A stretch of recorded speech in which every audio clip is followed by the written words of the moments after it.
लागलं, अशी अवस्था होती त्या माणसांच्या.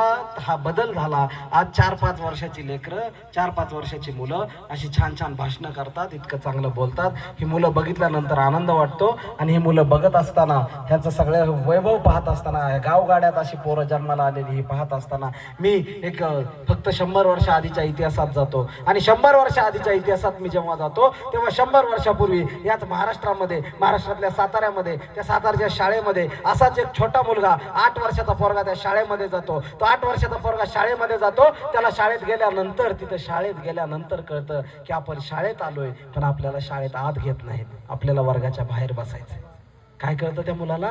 आपल्याला वर्गाच्या बाहेर बसायचंय. तो 8-9 वर्षाचा पोरगा शाळेत तिथपर्यंत गेला, पण इतर मुलांनी जिथं चप्पल काढलेली ना त्या चपल्या बाजूला सारायच्या आणि त्या चपल्या काढल्या तिथं आपल्याला बसायचंय. तो मुलगा तिथं बसतो आणि तिथं बसून तो मुलगा शिकायला लागतो. तो मुलगा शिकत राहतो. वर्गात